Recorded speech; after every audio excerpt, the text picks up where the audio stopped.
ప్రస్తుతం మనం care hospitals Banjara hills ప్రముఖ డెర్మటాలజిస్ట్ ప్రొఫెసర్ పిఎల్ చంద్రవత్ గారితో ఉన్నాము. నమస్తే మేడం. నమస్తే అండి. మేడం, మా వ్యూవర్స్ కోసం మేము కొన్ని ప్రశ్నలతో వచ్చాము. మీ సజెషన్స్ అండ్ గైడెన్స్ ఇవ్వండి. సో డైలీ మేకప్ వేసుకునే వారికి స్కిన్ డ్యామేజ్ అయ్యే అవకాశం ఉందా? వారికి మీరు ఇచ్చే ప్రత్యేక సూచనలు. సో డ్యామేజ్ అనేది స్కిన్ డ్యామేజ్ అనేది మేకప్ తోటి అయ్యే ఛాన్స్ ఉంటుంది, ఉండకపోవచ్చు. రెండు విధాలుగా కూడా ఉంటుంది. ఓకే.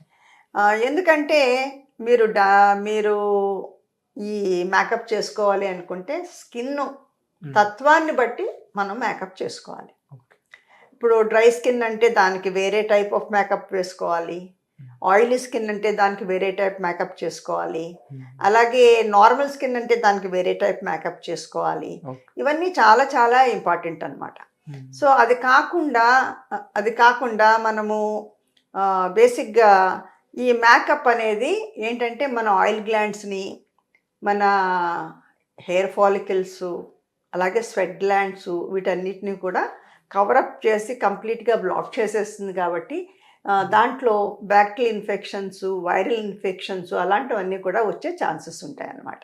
సో అందుకని మేకప్ ఎంతసేపు కావాలో అంతసేపు అయిపోయిన తర్వాత, ఆ వర్క్ అయిపోయిన వెంటనే మేకప్ స్కిన్ నుంచి తీసేయడం చాలా మంచిది. అది కాకుండా ఈ స్కిన్ తత్వాన్ని బట్టి మేకప్ వేసుకోవడం కూడా, ఇలా చేస్తే మేకప్ మూలంగా స్కిన్కి ప్రాబ్లం ఏమీ ఉండదు. ఓకే. ఒకే ఫేస్ క్రీమ్ మనం అన్ని సీజన్స్లో వాడితే మంచిది అంటారా, లేదా సీజన్కి తగ్గట్టు ఫేస్ క్రీమ్స్ చేంజ్ చేస్తూ యూజ్ చేస్తే మంచిది అంటారా? మీరు చాలా మంచి క్వశ్చన్ వేశారు. సీజన్స్ని బట్టి డెఫినెట్గా మనం క్రీమ్స్ మార్చుకోవాలి. ఓకే.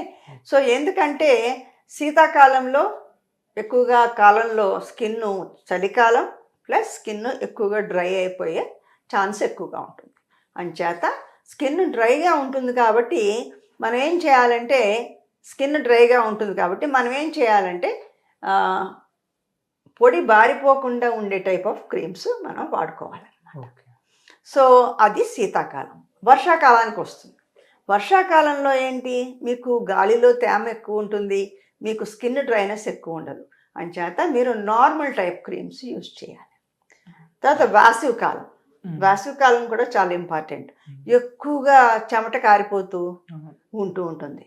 దీనికి మీరు కూడా లోషన్స్ టైప్ క్రీమ్స్ కాదు, లోషన్స్ టైప్ యూజ్ చేయాలి. అలాగా సీజన్స్ని బట్టి తప్పనిసరిగా క్రీమ్స్ మారుస్తాం.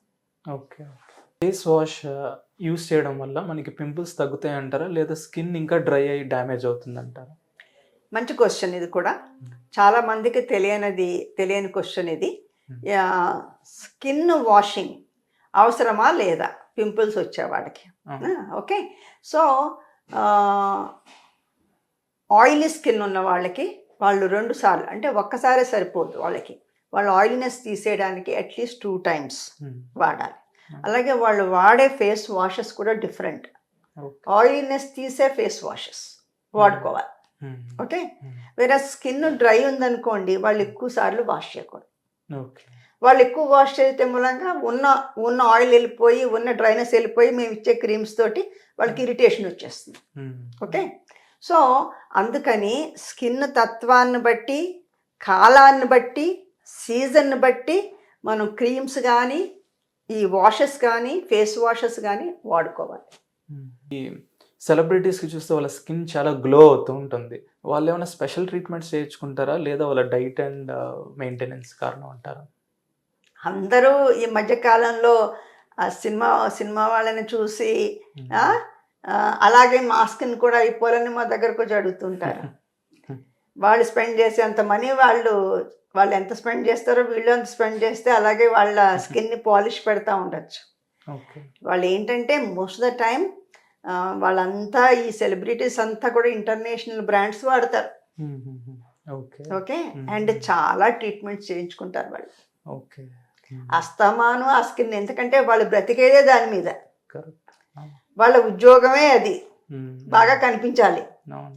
సో ఇంకా ఆల్ ద టైమ్ ఆ కేర్ తీసుకుంటారు, దానికి తగ్గ ఫుడ్ తీసుకుంటారు, దానికి తగ్గట్టు హైడ్రేట్ చేసుకుంటారు. సో దీనికి అన్నిటికీ మోస్ట్ ఇంపార్టెంట్ ఏంటంటే స్కిన్ తత్వం ఇంపార్టెంట్.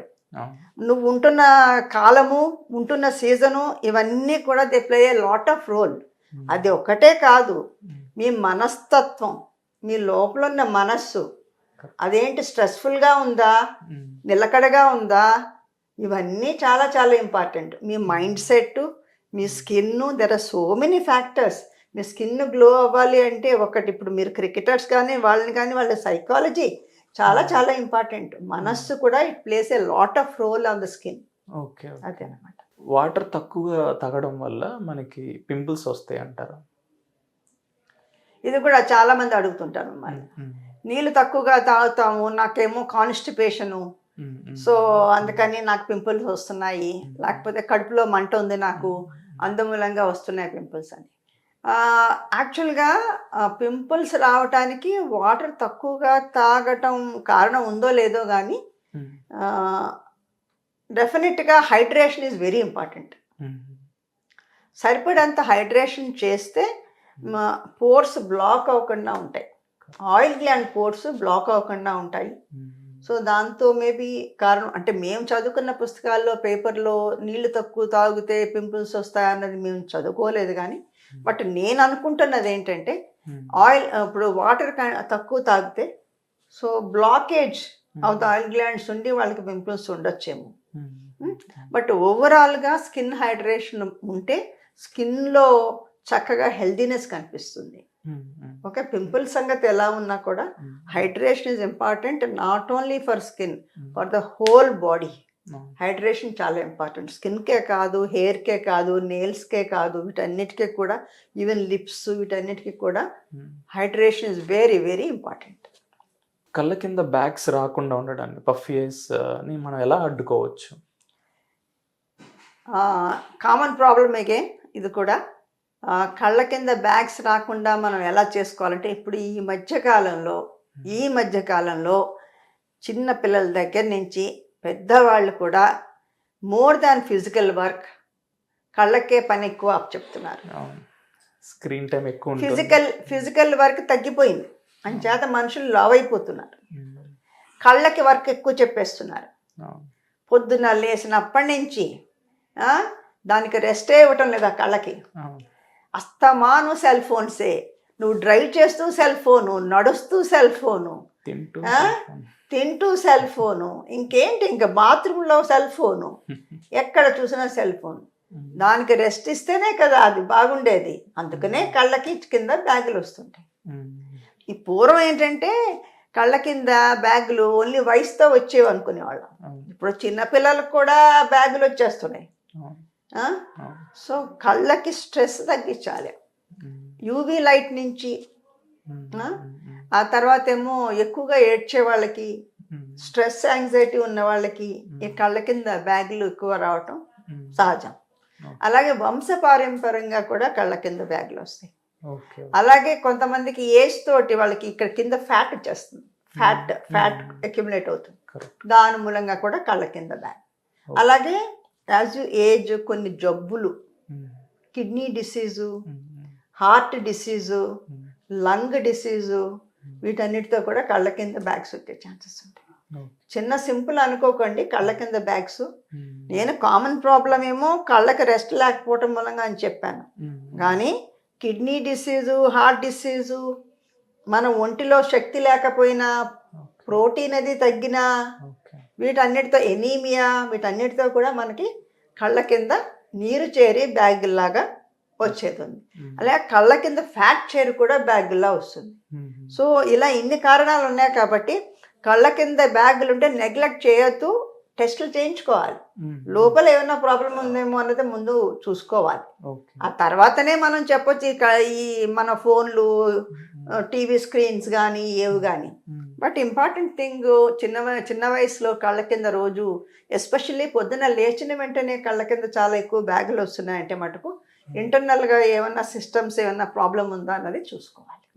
వాటిని మనం తగ్గించవచ్చు అంటారా ట్రీట్మెంట్తో? కారణం తెలుసుకుంటే తగ్గించవచ్చు. ఇప్పుడు నీటితో వస్తుంది అనుకోండి, అది నీరు చేరొస్తుంది అనుకోండి, ఈజీగా తగ్గించవచ్చు. ఓకే, ఆ నీరు ఎందుకు వస్తుంది కారణం, దానికి పద్ధతులు, కొంచెం ఫిజియోథెరపీ, వాటికి కొన్ని క్రీమ్స్ అవన్నీ ఉంటాయి, తగ్గించుకోవచ్చు. రెండోది కార్బాక్సీ థెరపీ అని కొన్ని థెరపీస్ కూడా ఉన్నాయి, వాటితో కూడా కళ్ళ కింద ఉన్న బ్యాగ్స్ అవన్నీ కొంతవరకు తగ్గించవచ్చు. అదే కనుక ఫ్యాట్ అక్యుములేట్ అయిందనుకోండి, దాన్ని ఆపరేట్ చేసి తీసేస్తారు. ఓకే. ఓకే, సో అలాగా ఆ విధంగా చేయొచ్చు. బట్ మోస్ట్ ఇంపార్టెంట్ థింగ్, కళ్ళకి స్ట్రెయిన్ లేకుండా కళ్ళకి కొంత డెఫినెట్గా 6 to 8 hours రెస్ట్ అనేది ఇవ్వాలి.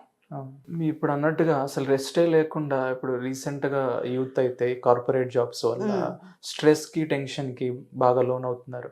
ఆ స్ట్రెస్ టెన్షన్ వల్ల స్కిన్ ఎలర్జీస్ ఇన్ఫెక్షన్స్ వచ్చే ఛాన్స్ ఉంటుంది అంటారా టెన్షన్స్తో? స్ట్రెస్ అండ్ యాంగ్జైటీ స్ట్రెస్ తోటి స్కిన్ జబ్బులే కాదు, అన్ని రకాల జబ్బులు కూడా పెరిగిపోయే ఛాన్స్ ఎక్కువ ఉంటుంది. తర్వాత ఏదైనా చిన్న జబ్బు లోపల కనిపించకుండా ఉన్న జబ్బు బయటపడిపోతుంది. సో స్కిన్ జబ్బులే కాదు, అన్ని జబ్బులు స్ట్రెస్ అండ్ యాంగ్జైటీకి లింక్ ఉంది. అంటే అది ఎక్కువ అవటానికి ఛాన్స్, ఉన్న జబ్బు ఎక్కువ అవటానికి chance stress and anxiety create చేస్తాయి. అదే తెల్ల మచ్చలు తీసుకోండి, ఒక్క చోట ఎక్కడో తెల్ల మచ్చ ఉంటుంది, కానీ వాడు పడే టెన్షన్ స్ట్రెస్ యాంగ్జైటీ ఎంత ఉంటుంది, దాని మూలంగా పెరగటానికి ఛాన్స్. ఒక్క మాట చెప్తాను, ఆ స్ట్రెస్ అండ్ యాంగ్జైటీ మూలంగా ఏమవుతుందంటే మన బాడీలో ఇన్ఫ్లమేటరీ సైటోకైన్స్ అనేవి ఎక్కువ ఉత్పత్తి అవుతాయి. ఆ స్ట్రెస్ అండ్ యాంగ్జైటీ మూలంగా ఇన్ఫ్లమేటరీ సైటోకైన్స్ ఎక్కువ ఉత్పత్తి అయ్యి మనకు ఉన్న జబ్బుని ఎక్కువ చేయటానికి దోహదపడుతుంది.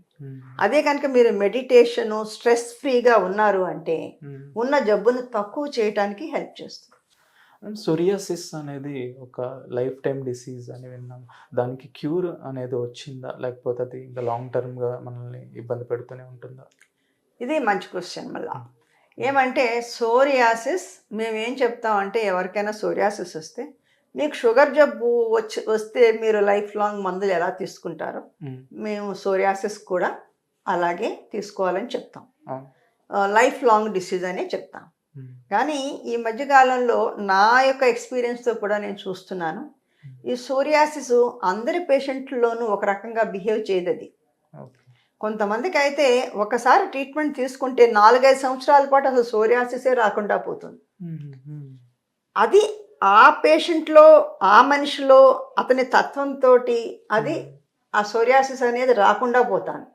మళ్ళీ 5 ఏళ్ల తర్వాతనో అతను నా దగ్గరికి వస్తాడనమాట, ఏమయ్యా ఇన్ని రోజులు ఎందుకు రాలేదు అంటే నాకు జబ్బు లేదు అన్నాడు. సో అంటే అర్థం ఏంటంటే కొంతమంది పేషెంట్స్లో అలాంటివి జరుగుతుంది. ఇప్పుడు ఈ మధ్య కాలంలో కొన్ని పేపర్లు వస్తున్నాయి, సోరియాసిస్ని కూడా మనం బాగా మొత్తానికి కంట్రోల్ చేసే వచ్చాను. కొంతమందిలో ఏమవుతుందంటే ఇచ్చిన మందులతోటి ఒక 6 నెలల పాటు మందులు లేకుండా వాళ్ళకి ఏమీ జబ్బు లేకపోతే వాళ్ళకి చాలా లాంగ్ రెమిషన్ ఉంటుందని చెప్పేసి అర్థం చేసుకోవాలి. మనం మందులు ఇవ్వక్కర్లేదు వాళ్ళకి, అంటే ఏమి మందులు ఇవ్వక్కర్లేకనే వదిలేవచ్చు. ఇప్పుడు ప్రస్తుతానికి ఆ లెవెల్ వరకు వచ్చింది సోరియాసిస్. అంటే ఏంటంటే మేము చెప్పడం ఏంటే లైఫ్ లాంగ్ అనే చెప్తాం, బట్ కొంతమంది పేషెంట్స్లో దాని బిహేవియర్ అలా ఉంటారు. ఫార్మా కంపెనీస్లో జాబ్స్ చేసే వాళ్ళు ఎంతోమంది ఉన్నారు, మనకి ఫార్మా హబ్ కూడా ఉంది హైదరాబాద్లో. సో అలా అక్కడ వర్క్ చేసే వాళ్ళకి ఆ ఎన్వైర్న్మెంట్ వల్ల ఆ కెమికల్స్ వల్ల కూడా స్కిన్ ప్రాబ్లమ్స్ వచ్చే అవకాశం ఉందంటారు. ఫార్మా కంపెనీసే కాదు, మేము ఏమంటే ఆక్యుపేషనల్ డెర్మటోసిస్ అని ఒక ఉంది, ఒక పెద్ద సెపరేట్ డివిజను. మాకు కాన్ఫరెన్సెస్ కూడా జరుగుతాయి. డిఫరెంట్ ఆక్యుపేషన్స్లో డిఫరెంట్ స్కిన్ డిజీజెస్ వస్తాయి. సో అదొక పెద్ద ఇది. కెమికల్స్కి ఎక్స్పోజ్ అయినా యాసిడ్స్కి ఎక్స్పోజ్ అయినా తప్పనిసరి వస్తుంది. అలాగే ఇప్పుడు జీడి క్యాషూ నట్స్ చేసేవాళ్ళు కానీ, ఈ లెదర్ ఇండస్ట్రీస్లో చేసేవాళ్ళు కానీ, చెప్పుల ఇండస్ట్రీస్, వీళ్ళందరికీ కూడా వస్తాయి skin problems. Okay, so different skin problems వాళ్ళకి డిఫరెంట్గా వస్తాయి అన్నమాట. ఎలర్జీస్ అనేవి డిఫరెంట్గా ఉంటాయి, different problems. Most of the time occupational dermatosis ఎక్కువగా ఎక్స్పోజ్డ్ ఏరియాస్ మీద ఎక్కువగా ఎఫెక్ట్ అవుతుంది. అంటే ఫేస్ అండ్ నెక్, చేతులు, కాళ్ళ మీద ఎక్కువగా ఎఫెక్ట్ అవుతుంది. ఓకే, మీరు ఇందాక మనకి ఫేస్ క్రీమ్స్కి ఫేస్ వాష్కి మీరు గైడెన్స్ ఇచ్చారు, ఏది యూస్ చేయాలని కూడా చెప్తారు ఆడియన్స్కి. బట్ ఏమి this is a general rule. General rule ఏంటంటే డ్రై స్కిన్ ఉన్న వాళ్ళకి వాళ్ళు వాడే సబ్బు దగ్గర నుంచి, సబ్బు ఎలాంటి సబ్బు వాడాలంటే సబ్బులో ఫ్యాట్ కంటెంట్ ఎక్కువ ఉండాలి. మోర్ దెన్ 78%, 90% వరకు ఉంటే, అంటే ఒక పని చెప్పచ్చు, నురగ రాని సబ్బు, ఓకే. దాంట్లో ఫ్యాట్ కంటెంట్ ఎక్కువ ఉంటుంది. కరెక్ట్. అలాంటి సబ్బులు వాడుకోవాలి. సబ్బు కానీ ఫేస్ వాష్లు కానీ ఓకే. ఒకటి. రెండోది, వీళ్ళకి కొంచెము వాడుకునే క్రీమ్స్లో ఆయిల్ కంటెంట్ ఎక్కువగా ఉండేవి వాడుకోవాలి. ఓకే. ఓకే, డ్రై స్కిన్ కాబట్టి. అండ్ మెడికేటెడ్ క్రీమ్స్ ఏమైనా పెట్టుకునే ముందు డ్రై స్కిన్ వాళ్ళకి ముందు మాయిశ్చరైజర్ పెట్టుకుని అప్పుడు మెడికేటెడ్ క్రీమ్స్ పెట్టుకోవాలి. సో అది డ్రై. సో ఇప్పుడు వీళ్ళు మేకప్ చేసుకోవాలనుకుంటే వీళ్ళు ముందు మాయిశ్చరైజ్ చేసుకుని మేకప్ చేసుకోవాలి. ఓకే. రెండవది, ఆయిలీ స్కిన్ వాళ్ళు they have to wash 2 to 3 times ఆయిలీనెస్ తీసేయడానికి. వీళ్ళందరికీ కూడా లోషన్ బేస్డ్ మేకప్స్ చేసుకోవాలి. ఆయిలీ స్కిన్ కాబట్టి వీళ్ళకి మనం సప్లై చేయక్కర్లేదు, ఆయిల్ ఆల్రెడీ ఉంది కాబట్టి. సో వీళ్ళకి లోషన్, ఆయింట్మెంట్ బేస్డ్ ఇవ్వకూడదు. అట్లా మనము చూసుకుని మేకప్ చేసుకోవాలి. ఓకే. Thank you.